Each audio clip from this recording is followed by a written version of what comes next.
Yo, man. What's going on, man? You can hear me okay? Yeah, how about you? Cool. Yeah, I can hear you. Oh, awesome. Your uh your screen is like 90 degrees rotated. Oh, yeah, sorry, I had it horizontally. There we go. Cool. Better. Yeah, what's up, man? Going on? Not much, man. Trying to get used to Zoom video chats because Yeah, no, I was gonna say we do these at my office. We have these like once a week with the whole Corona thing. So yeah. I have it downloaded on my phone. It's become pretty second nature at this point. Oh, nice. Yeah, your video quality is good too. I have my shitty webcam on my laptop and it's just like terribly pixelated. Oh, yeah, it doesn't look too. Honestly, it doesn't look too bad. No, all right, that's good at least. Yeah. So yeah, man. You just want to give like a quick intro about yourself. You would do it way better than me, so. Yeah. Yeah, so my name's Cade Jones. I live over in Rhode Island, so I think I'm only a few states probably away from you. You're in New York, right? Yeah, Brooklyn. Yep. Yeah. So so I actually have a full-time job. I have a couple part-time jobs too. So I work Oh, damn. full-time financial associate at a small agency in my town. Then I also have I have a retail job part-time that I've had since college that I've just kind of kept for a little bit of extra money coming in on the weekends, and I work a couple shifts throughout the week. And I actually also just started as an independent contractor for another company. I just got hired last week, so definitely got a plate in terms of jobs, but it's good because I like to stay busy. 3 jobs? Yep. Wow. And you're also doing the whole like vegan fitness thing too. Yeah. No, absolutely. Got into it. I think I was actually just talking to my fiance about this. It was 2017 August. So this is actually going to be, we're going on year 3 vegan. So yeah, it's definitely been vegan fitness all the way. Preach it in terms of strength training, bodybuilding, lifestyle, like the whole moral side of it. I'm all for it. So. And your Instagram is plant-based pumps, right? Yep. Plant-based pumps. That's basically like the fitness one. So anything like nutrition, exercise related, that's pretty much it. I have a personal account, but in terms of like, I honestly find myself using the plant-based pumps account a lot more than anything else, just because I think that's kind of what interests me more. I think I use the personal account a lot more, but kind of getting more into training and the whole vegan aspect, like we said, nutrition, exercise, everything. I've definitely found myself on that one a lot more. So. Yeah, I'm with you. Like I also started with the personal Instagram and then started the fitness one, and then ever since I started like Tofu Strong, the fitness one, I just like that's all I post on. Yeah, no, I was gonna say that's that. I think I actually remember. I think it was when I had first made my account. I think the name was actually something else, but then I remember. I think you were actually one of the first people to follow me, and I actually remember seeing your name, and I was like, wow, I should have thought of something like that. So I always admired your handle name, the Tofu Strong. Dude, that's so funny. Some people just message me like still, and they're just like, "Oh, like I love your handle." And when I made it, I don't know, I didn't really think it was that clever. I was like, "Oh, I can come up with something way better," but I never did. Yeah, that's kind of how. Even about plant-based pumps at first, it's like, oh, it's just. I honestly think I just needed a handle name just to have something. Yeah. But now looking back at it, I'm like, you know what? I'm like, it's kind of grown on me a little bit. So. Yeah. Yeah. So yeah, man, like I'm curious about like how you got into like fitness and everything to begin with. Like you've been working out for a while, right? Yeah, so definitely started all throughout my life. I've always played like competitive basketball. I actually played up to my sophomore year of college. I played at a small D3 school, but it was always like kind of basketball. I played other sports, like I played soccer when I was younger. I was actually a huge skateboarder. I know I've talked to you about that. Yeah. That was a lot of my childhood too. Tennis, a lot of sports, with basketball was kind of like my sport. That's definitely what I was the best at, and that's kind of what I geared a lot of my training for. So up through high school and college, it was definitely always basketball. But then I think high school came around. Definitely had a few friends that started like getting into the gym, kind of like putting on muscle, and that was always something that, you know, you see your friends do it and you kind of want to follow suit. So Yeah. Always did kind of like more of a bodybuilding split, I'd say, especially in high school. Everything was like chest, arms, shoulder, legs, because I played basketball. Right. And that was honestly how it was until I was probably about like 21-ish. And that's kind of when I started to fall out of love with like the whole basketball thing. I realized I was never going to be like an NBA player, and kind of wanted to find something that I could stick with kind of going more into my 20s and obviously just furthermore. So that's kind of when I got a little bit more into like bodybuilding routine, powerlifting, all that. And then I think when I turned, it's funny you say, I was just looking back at some old videos because I was really trying to find the point where I went from like a bodybuilding split to more of like a powerlifting split. Yeah.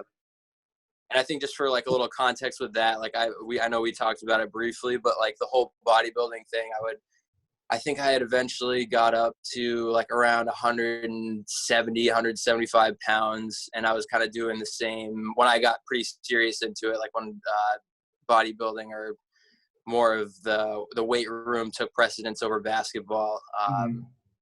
And I just remember kind of getting bored of like the whole go in, hit chest, back, arms, legs. Like I think the whole 4 sets of 10, it kind of really almost just bored me in a sense. And that's kind of when I stumbled upon like powerlifting. And I think it was just being on Instagram and YouTube. You see other people doing it, and you kind of you look at it and you're like, wow, like that looks cool. Like I want to get into that. So I think it was around 2017, the same time that I actually think I went vegan. I think I started to make that switch too. So.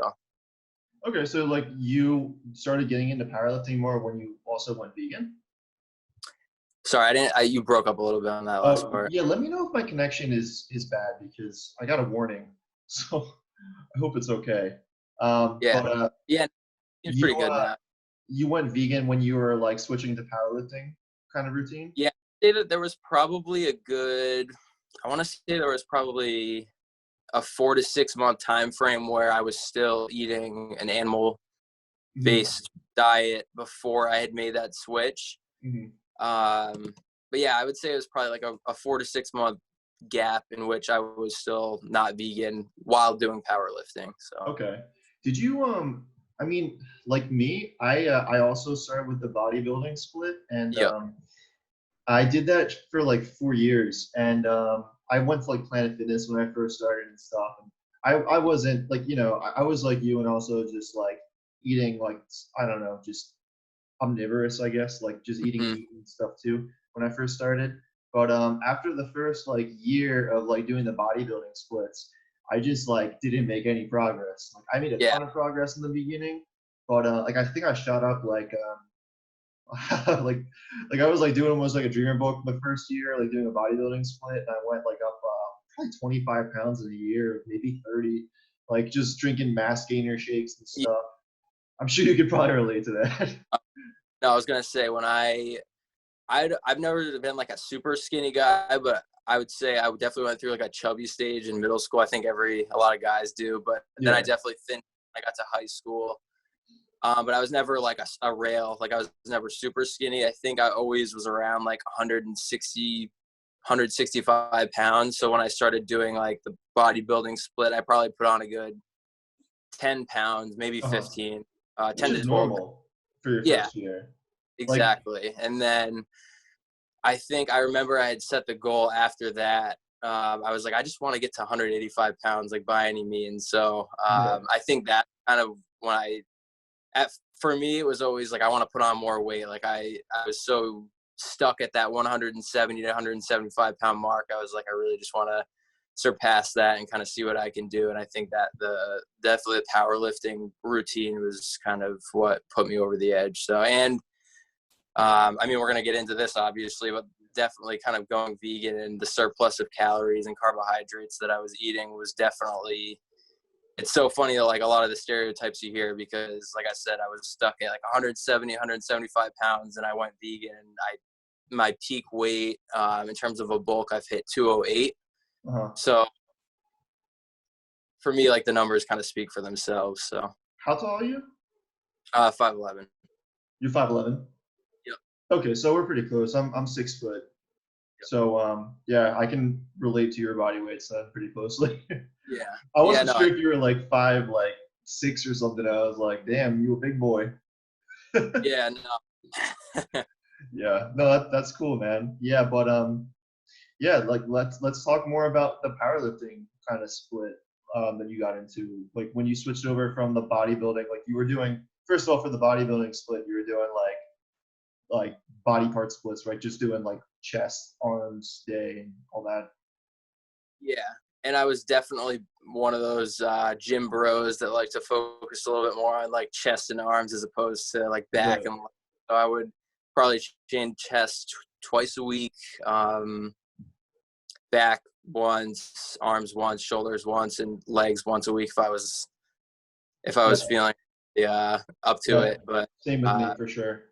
mhm. So when you But switched over to powerlifting, what was that like? yeah, so that was definitely, I mean, like I just said, I definitely noticed in terms of strength and like physique, definitely the most gains I had ever made, especially in that first 2-year span. Mhm. I followed a lot of percentage-based programs at first. So I'm sure you've heard of like Wendler's 531. Yep. I actually followed August 753, which is pretty similar. They add in an overhead press, but it's like essentially the same thing. That dude was Uh, like the overhead press king. yeah, he's still, that guy is just, he's a freak in nature. So I always would talk with one of my coworkers about him, and like we'd always argue if he was natural or not. yeah, yeah, no, I'm sure we'll dive down that rabbit hole too. Yeah, But yeah. like, he's one of those people that I just think he's got to be close to 30 at this point. I feel like some people just genetically are super blessed, and I mean, you put strength training, hypertrophy, consistent dieting all over like a 15-year span, and 1 out of every 1,000 people you're going to get someone like that. For So sure, for sure. yeah, and I Definitely also think, genetics. yeah, so but yeah, no, I definitely made a lot of progress with that. But then, like I said, I was following a lot of like percentage-based programming. But Mhm. then I stumbled upon RPE, which I'm sure you probably heard of that. Yeah, Basically, just stands for rate of perceived exertion. But it's the training philosophy is basically how you're feeling on the day. And I think for me, especially, I've always kind of had a pretty big workload in terms of working jobs, school, things like that. So for me, being able to train based on how I felt on the day as opposed to like a set percentage was just mentally a lot better, and physically in terms of like if I had to go into the gym and hit 6 sets of 5 at 85%, if you're warming up and that 50% feels terrible and that 65% feels like 90%, and then you're like, oh crap, I have to do 6 sets of 5 with another 30 pounds. Like, how is that going to work? yeah. I think it got to a point where that was just like too mentally draining.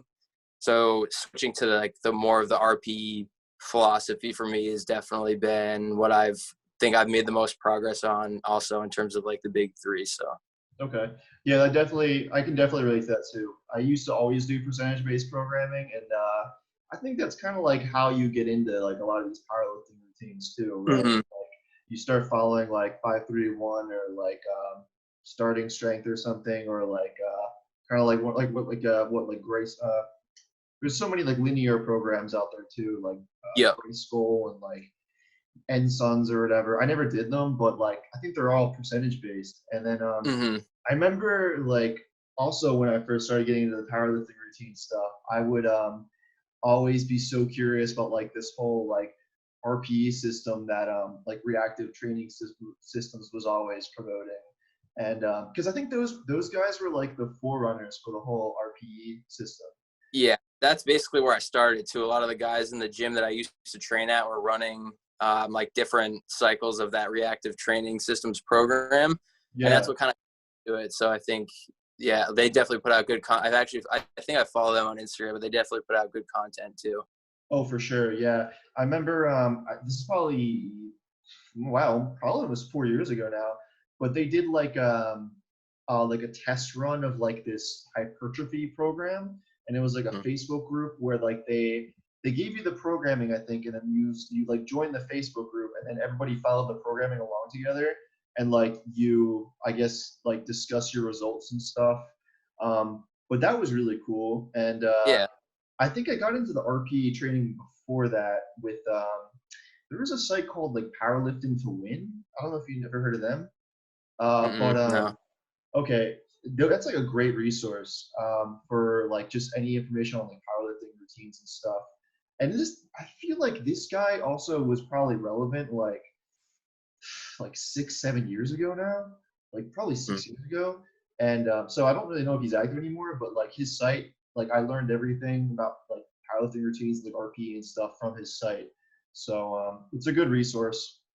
Nice. Yeah, I'll have to check that out. Yeah. But so what did you end up doing after like 5-3-1 and stuff?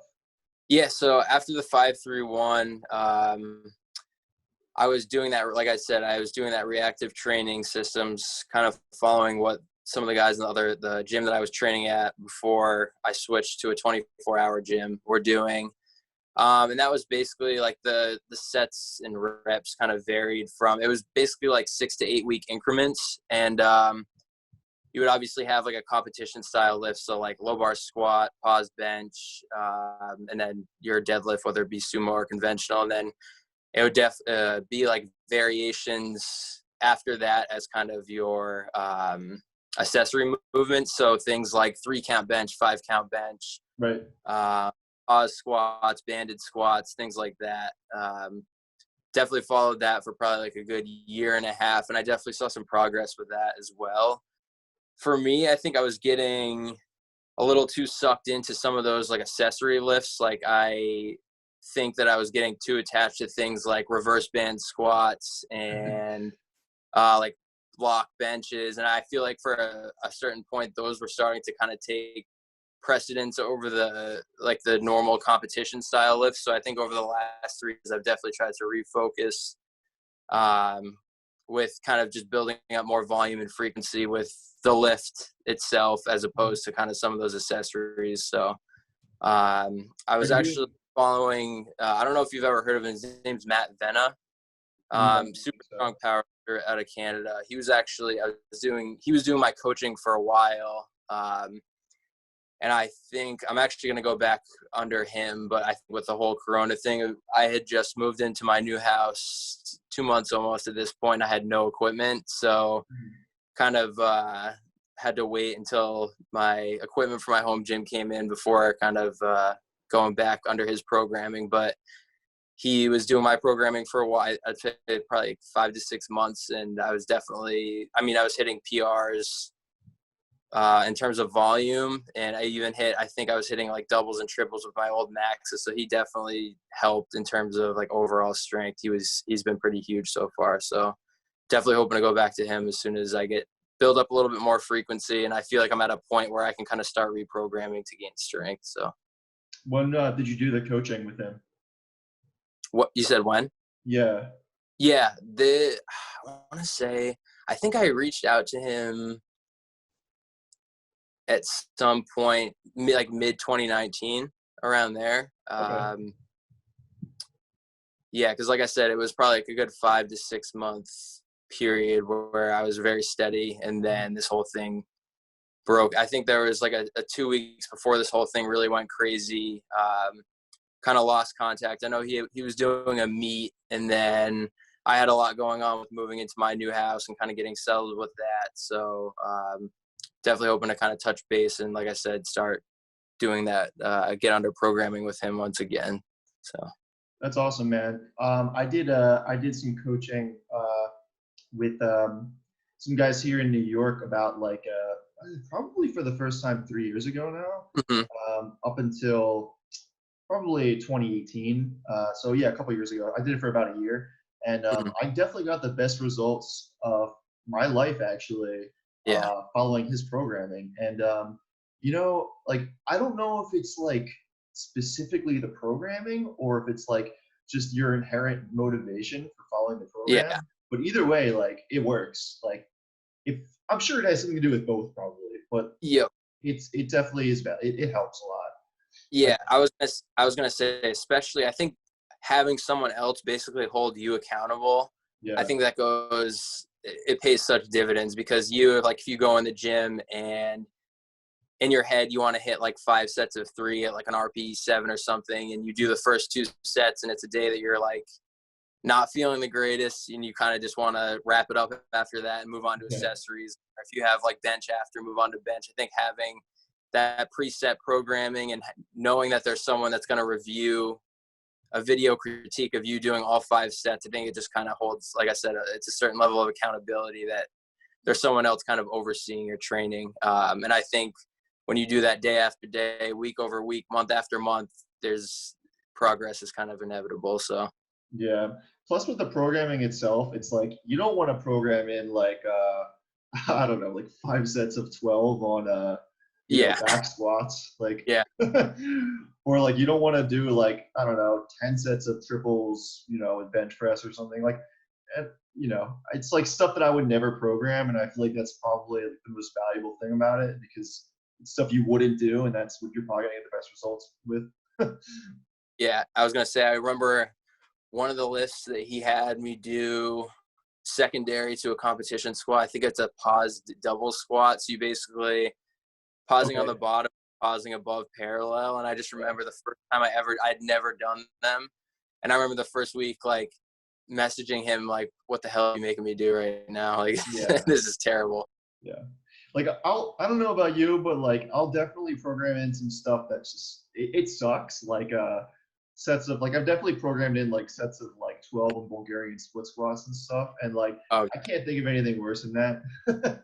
But, it's like, it's still something to be said for like the accountability of things. Like, and also there's also just things you would never think of. Like you said, like the double ball squat, like I would never program that in just because I would never think about it. Yeah.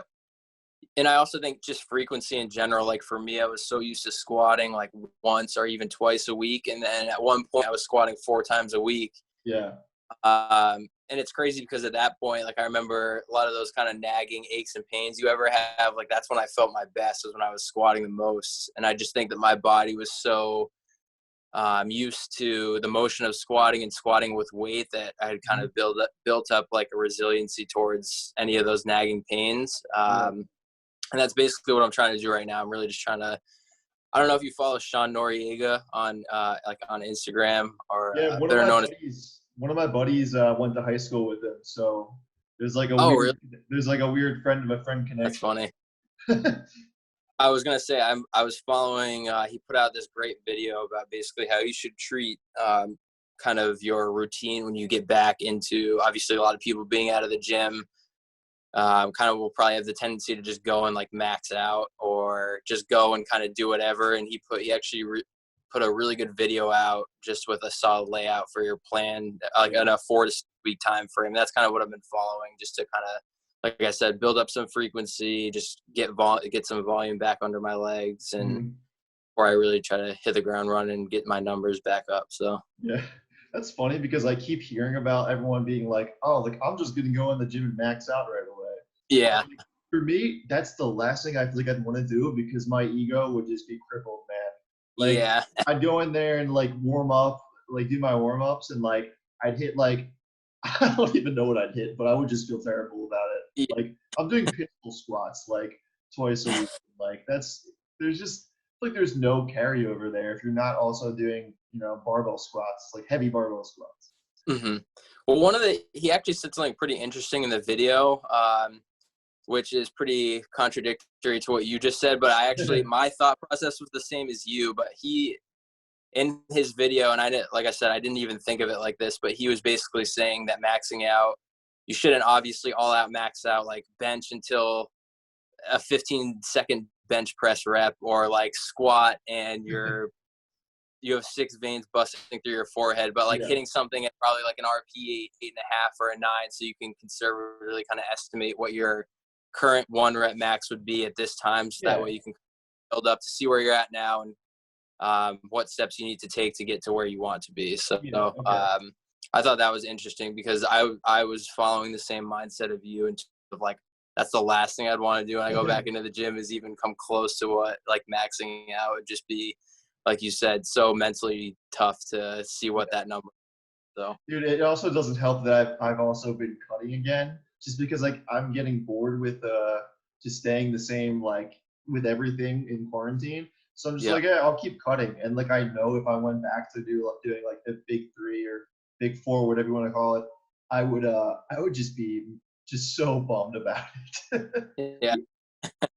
Yeah, but it does make sense, like going back in and at least hitting like a single with like an RPE 7 or 8, like you said, like Hmm. just to feel where you are to like judge the Yeah. progress. Something at least like somewhat conservative that you can get some type of estimate from. So Yeah.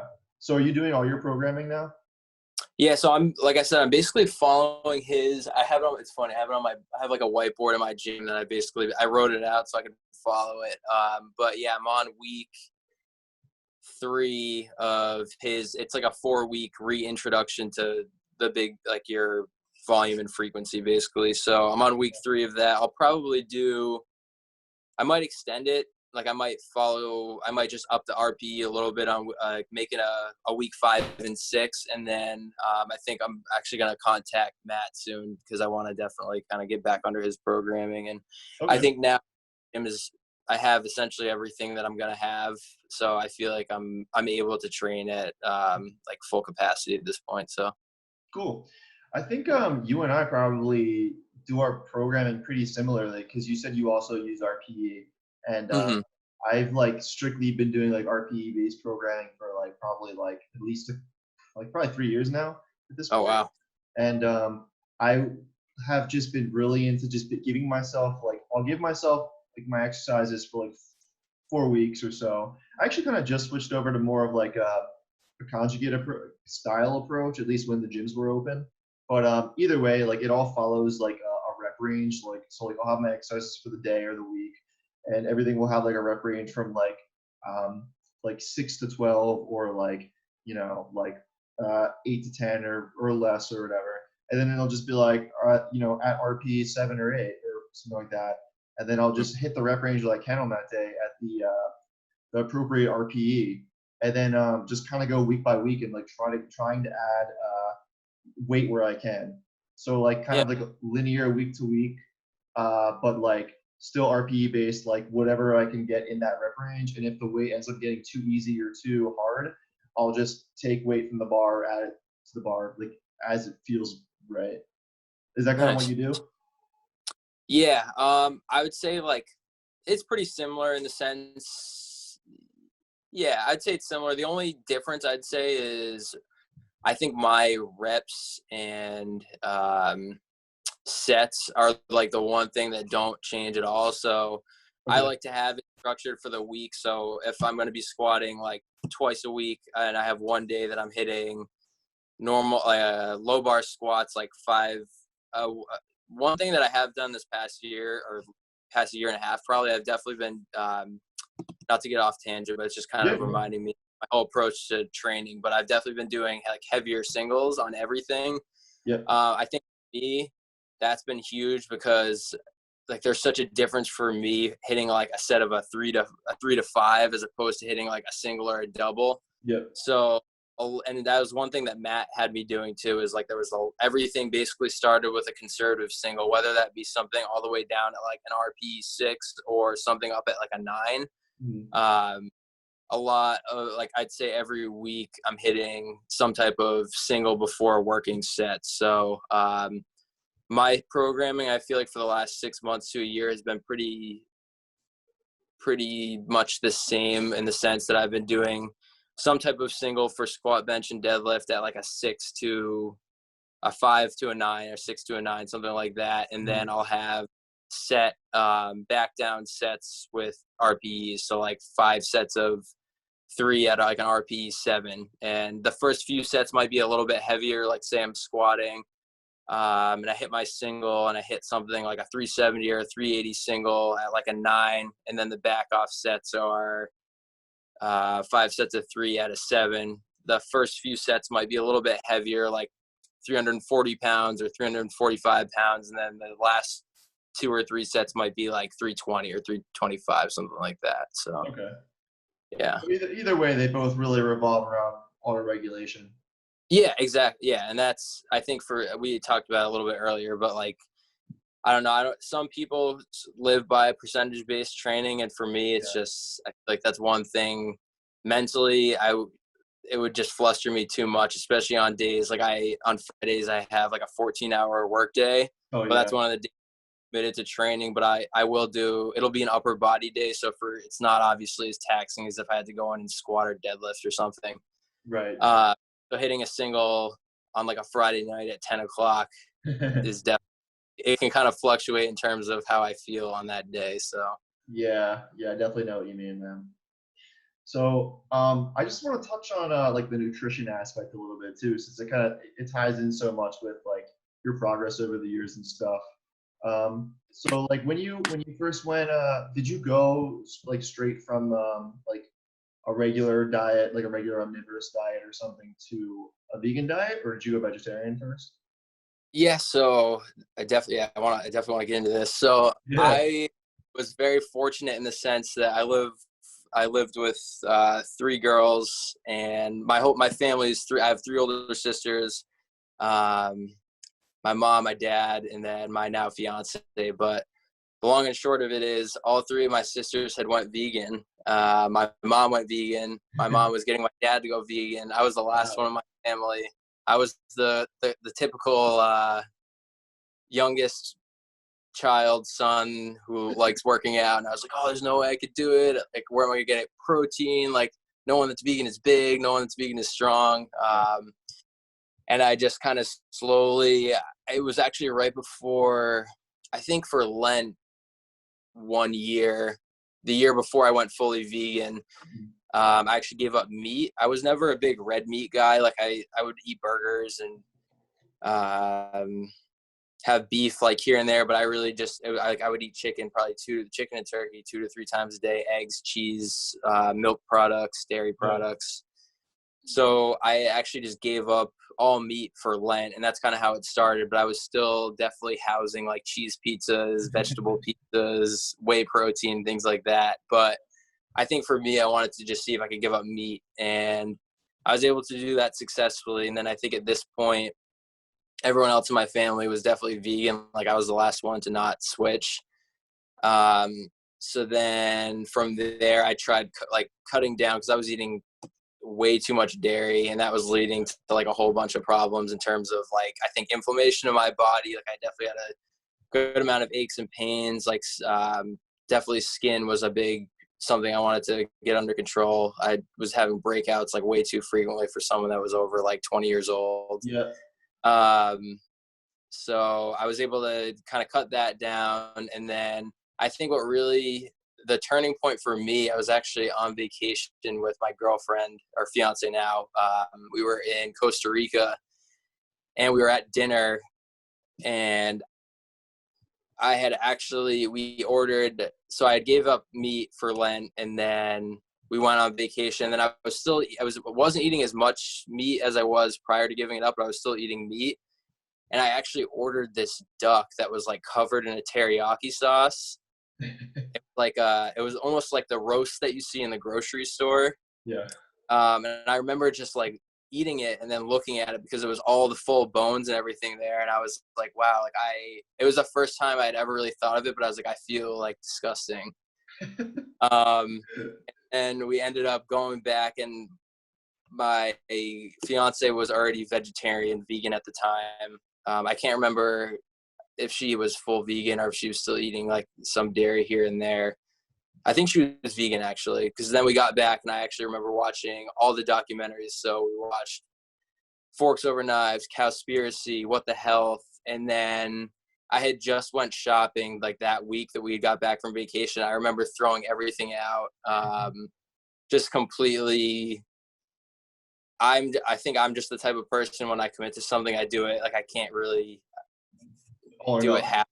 Yeah, like I really just had to do it. So um, that was kind of the turning point for me, and kind of where the whole like veganism started. And at that point, then I just fully immersed myself. I read Proteinaholic by Dr. Garth Davis. I read How Not to Die by Dr. Michael Greger. Just followed like watched countless hours of YouTube. online studies, articles, everything. So that's kind of definitely where it started for me. Yeah, that's funny. I also have two older sisters, and I actually I'm the youngest brother too, but I went vegan first. They're kind of like still like vegetarian, I guess. Like they eat a lot of like vegan food, but like they still eat like cheese and eggs occasionally. And I Mm-hmm. tried to get my parents to go like vegan or at least like try to eat more plants. And Mm-hmm. my mom is a little bit better with things, but my dad just will not. He's too stubborn, man. But yeah, that's I can relate with you on that. So how did Wait, your sorry, what was it? sorry. No, I was just you were kind of breaking up a little bit. Did you say that you're the only vegan in your family? Yeah, yeah. My sisters are vegetarian. Oh, okay. All right. Yeah. How do you feel about the just with dairy product? Like, do you guys ever kind of get into altercations Dude, or not altercations, but I know you mean. yeah. Yeah, no, I guess for the first like couple years when I was vegan, I was kind of all about like, trying to be like telling them like they shouldn't eat meat and like they shouldn't drink milk or support any of the animal agriculture industry. And I'm at Mm-hmm. a point now where I'm just trying to like lead by example, I guess, and just like if Mm-hmm. people see what I'm doing and like they're like, oh, this guy can be fit and healthy as a vegan and like his food looks good, like I'd rather like show people that they can be vegan like that and not necessarily like, trying to shame them into it. But I went through Yeah. that phase for a couple of years.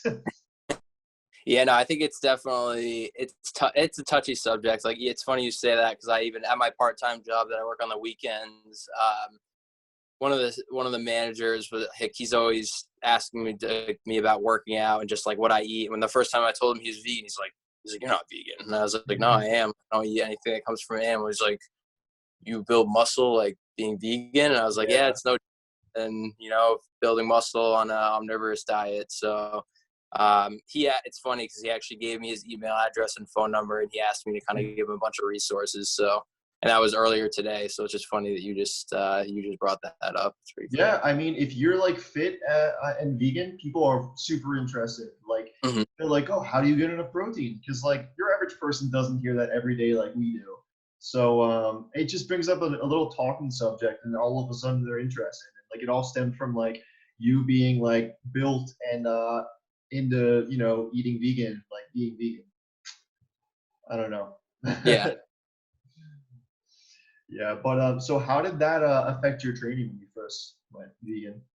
Yeah, I would say definitely the increase in body weight was probably huge. I mean, in addition to switching my whole kind of philosophy about training, like going from more of a bodybuilding split to powerlifting, I think that definitely played a huge role in terms of like even things like bench press. I used to do like 135 for sets of like 10 to 12, Uh-huh. and that was like hard for me when I was doing bodybuilding. But Mhm. I was actually looking at this old video, the first video I have on my phone. It's of me bench pressing 75 I was following 531. I think it was the first week in 2017 where I was following it. Mhm. And I hit 175 for like 3 reps. And it's a joke because now like I can do that for like 20 reps. Like it's not Yeah. even, it's just funny to like the progress I've made. But definitely being vegan, I think eating like such a surplus of calories, like for me to gain weight, I have to eat so much. So for maintenance, for me, it's honestly just or under 4,000 calories. Mhm. I remember at the peak of one of my bulks, I think I was eating just about 6,000 calories a day. So That like sucks too. Like it yeah, physically hurts. it really does. I mean, it's a blessing and a curse in the sense that I know I'll never be like mortally obese, but in terms of like putting on weight, Yeah. I, I whenever I'm like, all right, I want to get up to like 210 or 212. Like I know next time I'm really eating in a surplus, I'm going to have to kind of really push the envelope in terms of like food. So Yeah. So what do you normally eat if you're trying to bulk up? yeah, so definitely, my macros, I was eating over like 600 grams of carbs a day. Fats were probably like in the high 100s, probably Uh-huh. 60 to 190, somewhere in there. And then protein for me is always pretty, I think obviously when you're eating in such a surplus of calories, your protein's most likely going to be Very a high. little bit higher. Yeah. Yeah. If you're eating that many calories, you're getting enough Yeah, protein. I was definitely eating over 200 grams of protein, not because I was trying to prioritize protein, but just because I'm eating like 8 servings of rice a day, and there's like 22 grams right there, and then I'm eating like 4 pieces of bread, and there's another 20 grams. It's just, I mean, it all adds up. So Even if you're eating like bowls of cereal, like you're getting like 20 grams of protein from like 5 servings of cereal or like 6 servings, like you can't avoid it. yeah, yeah. So Yeah, I didn't mean to get you off subject there. yeah. Could you? What was the question that you just asked before? So I went off on a tangent. No, I was just saying, like, what do you? I kind of asked, what do you eat on a bulk? But I guess, like, just in general, like, what's yeah. your average diet like? What do you normally? Yeah, so right now I'm kind of just I feel like I've probably been I don't even have a scale in my new house. I need to kind of invest in one of those. My guess is I'm still probably like somewhere between 195 and 200. But yeah, average day of eating, I don't know if you use the Silk Protein cashew blend milk. I've been doing those. I can never find it. Oh, okay, yeah, no, it definitely sells out quick. So yeah, it does. I've been doing like a big smoothie in the morning, which actually since moving in, I've been doing it every day. So I'll usually do a smoothie with that milk just because it has a little bit higher protein. And I've been trying to kind of cut a little bit. So I've been trying to eat higher quantities of protein just to kind of be fuller for longer periods of time.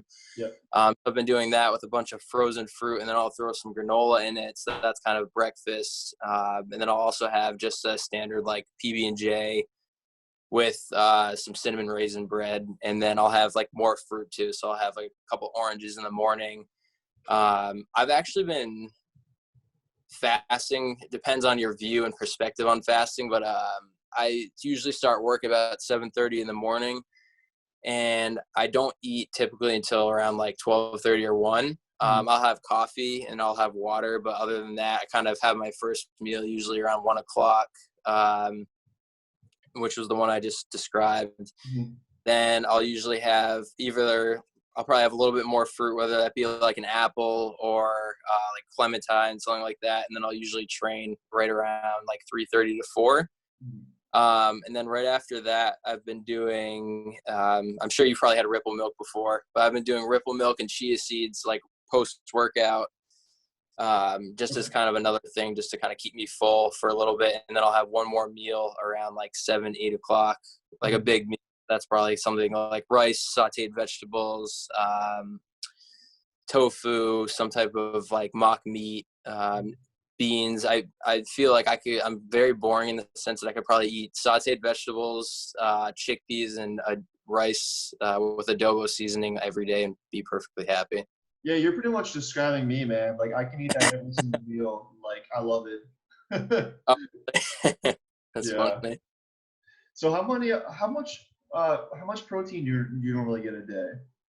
Yeah, right now I'd say I haven't been I actually am definitely starting to track this week because I kind of want to be a little bit more strategic with how I'm cutting this. Because I think I had told you through like DMs, but my goal is to kind of get down to like 185 and see kind of how I can progress there strength wise. Mm-hmm. And then depending on how that goes, I'll start to kind of rebuild once fall, winter comes around of next year. But I definitely wanted to kind of let my body recomp and sit at a lower body weight for a while, just because I feel like I've been in pursuit of gaining weight for like the last 2 years. So I kind of want to see where I'd be at a lower body weight and just maintain there for a little bit. But on average, I'd say I probably get somewhere between right now, like 150 to 180 grams a day.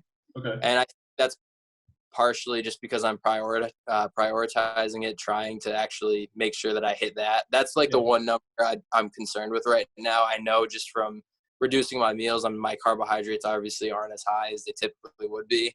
Same with fat. So protein's kind of been like the one marker that I've been using as of lately. Yep. How many grams of protein per day would you recommend for like your average person who's into fitness?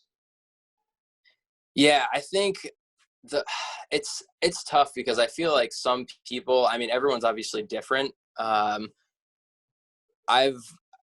me, what's worked the best, and I mean, there's there's small things that, like for me, I know if I don't hit at least 140 grams, it might sound a little weird, but I feel like I definitely have some issues like with stool. Like my stool is not as firm as if I don't hit that number, which is like super random. But Yeah. for me, that's the one thing that I'm like, and I think in terms of like recovery, I notice I'm sore for like longer periods of time if I'm not hitting that 140 gram, which seems super specific, but the long and short of it is I basically experimented with eating like as little as like 75 grams a day and as much as like 250 grams a day to try to find like what that balance is between what I should eat. So for me, I have a set number, but I think for the average person, especially for someone who's not like super active or someone that, works a 9-to-5 job and likes to go do your standard things like bike rides on the weekend, going for walks, maybe occasional jogs.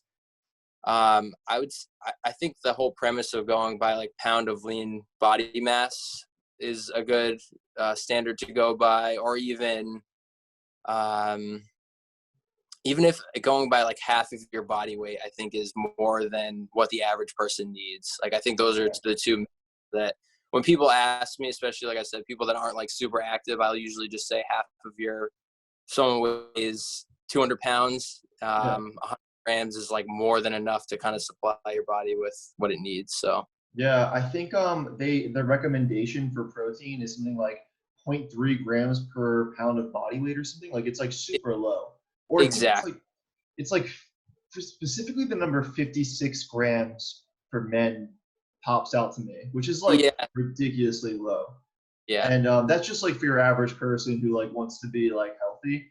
But I always I actually wrote a whole article on like protein intake for like athletes and bodybuilders and stuff. And I'm like pretty convinced that 0.8 grams per pound of body weight, not lean body mass, or up to 1 gram per pound of body weight is like great for people who want to build the most muscle possible. And that's what I personally do. I try to just shoot in that range. But like you, like if someone's just trying to stay fit and active and stuff, and like I would probably recommend like 0.6 maybe. Like Yeah. that's really not hard to get. Like even if you're eating vegan, it's really you just eat whole foods and you're probably there. Yeah, and I was gonna say, I think the thing is too, like part of the reason why I usually just tell people like cut your body weight in half is because like obviously I think it's different if you're dealing with someone that's like 500 pounds, or but like the average guy the average guy probably weighs like 160 pounds or 150 pounds, something like that. So I think people are already so preconditioned to think that they need protein and that it's this magical macronutrient, and in all reality, it's really not. It's no different than any other macronutrient. But I think that they're so apt to think that they need like this surplus of protein. When I say like half, it just kind of makes them. It seems a little bit more realistic, because if I was to tell someone probably eats like 200 grams of protein, that they should only eat 56, and they're gonna be like, oh no, like I need more. So but I definitely agree with you. I think that like the whole argument on protein is one that like whenever people bring it up to me, it's almost like a joke at this point. Yeah, for sure. But yeah, it's definitely like I like having the conversation, but at the same time, it's like I have to try to remind myself to not smile and laugh, because at this point, it seems like so ridiculous. I think people think it's too important when it's important, but like if you're getting enough calories, you're probably getting enough protein, unless you're trying to build like the most muscle you possibly can. Yeah. Then maybe you want to optimize it. But like, what is that? Like maybe like 0.5% of the population? Yeah. Like no one's ever died of protein deficiency. There's malnutrition, but there's no such thing as protein deficiency. So like when I hear, like I said, when I hear people say that, I'm just like, oh man, let's dive into it. Yeah, for sure. So one thing I'm really curious about, and like one thing that I think about actually pretty often as like someone who's really into lifting, is what I would do if I could go back in time and just reset like my whole training history and nutrition history. So like what would you tell somebody who's just getting started with lifting and nutrition? Like what would you tell them? Like what's your guideline for them? you know?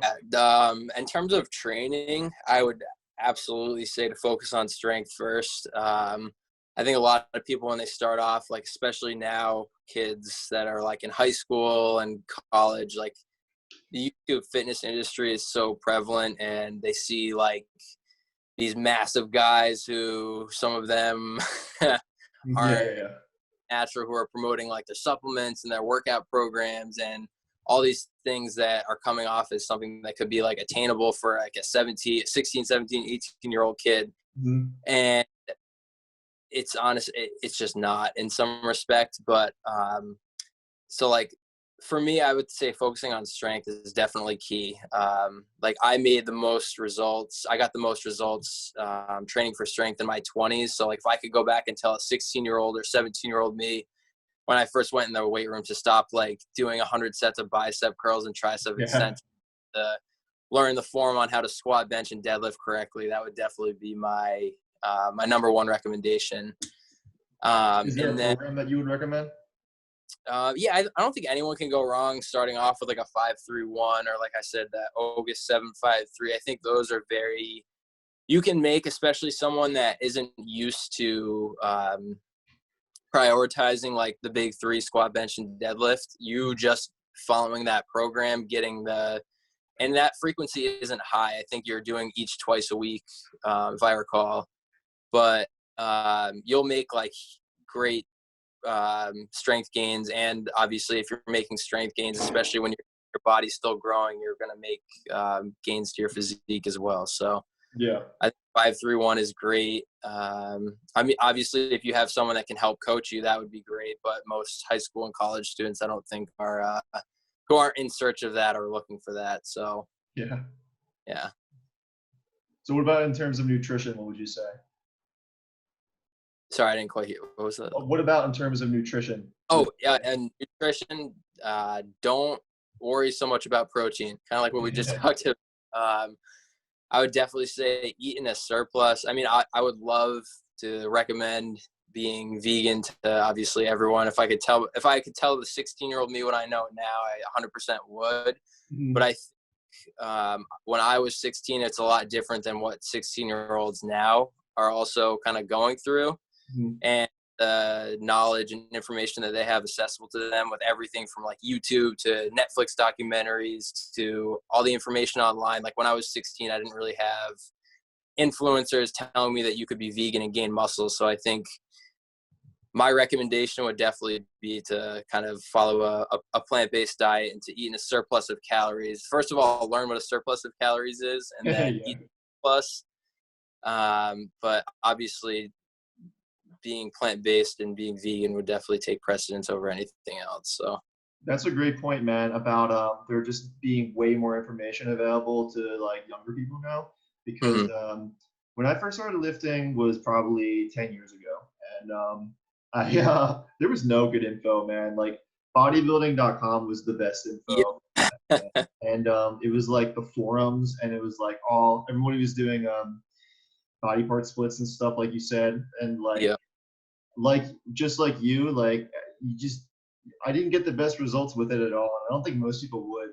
But Mhm. now everybody knows about doing squats and deadlifts and bench press, and like that's great. But like yeah, I would definitely just say like start with that. Like don't start the way we did. Yeah.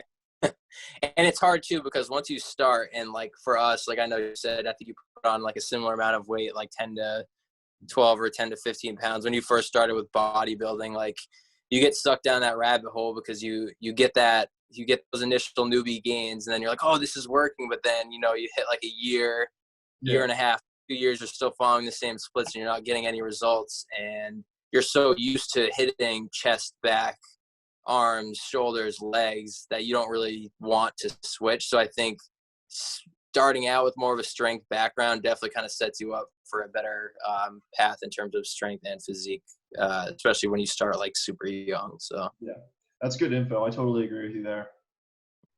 So this is it's getting to be like about an hour or so now. So do you want to just I'm trying to keep these like a little bit shorter overall. So yeah. like, do you think there's anything we should like touch on before we start wrapping it up? Or Um, Yeah, no, I think we touched on it. I just have your questions pulled up. I think we pretty much touched on mostly everything. Yeah, there's a couple things we didn't really like get to talk about too much, but I feel like if we open up that can of worms, it's gonna be like another hour discussion. Yeah, I feel like, honestly, all these questions you can kind of go into so much detail on. So, Yeah, for sure. yeah, no, I know whatever you, in terms of like layout and however you want to lay it out, it's fully up to you. So, Okay, uh, cool. definitely good with what we have as long as you're good with what we have. Yeah, I think You could so, always, man. so. What was that? I know I said we could always do it again if you ever want Oh, to. dude, I was just gonna say, like, just because I feel like people don't want to listen to like, like with these video chats that are like hours long. I mean, breaking them up into a few 45-minute or like an hour one. Yeah, That's me. yeah, it's cool with me So too. yeah. Where can people find you on like social media and stuff? Yeah, so I just right at PlantBasedPumps right on Instagram. That's pretty much all I have. I have a personal, but I don't think anyone wants to see that. So yeah, just PlantBasedPumps on Instagram. So Okay, cool, dude. And you like genuinely have great info and like what you're talking about with programming. And I feel like a lot of people don't, especially a lot of people who like are like online coaches and stuff. So people should follow you because you got great info. And yeah, man, it was good talking to you. And thanks. let's definitely do it again. We'll talk about like I don't know, PEDs or something next time. More heated. Yeah, oh, we can definitely go down that one. And likewise, man, I was good. I told you on DM, but you definitely got me inspired to kind of get creative with some recipes. So we broke out the Hot for Food cookbook and we had to make something the other night. But Yeah. yeah, no, great content as well. So definitely, it's awesome that, like I said earlier, I think you were one of the first people to follow me, and I think we've probably been following each other for a couple of years at this point. So Yeah. it's cool to connect and have a nice conversation. So Yeah, for sure, man. And like, neither of us are big on social media at all, but hey, we're doing our thing. yeah, hey, it's all you can do is spread awareness in any way possible. And even if it reaches out to one person and makes one person think a different way, or just help one person out in terms of like nutrition or programming, you're making a difference, and then you never late from that person's life. So Yeah. All right, dude. Good talking to you, and I'll catch you on I don't know, Instagram or something, and I'll post this in a couple days. all right, sounds All good, right, man. cool, dude. Thank All right. you. Yeah, yeah. Take it easy, dude.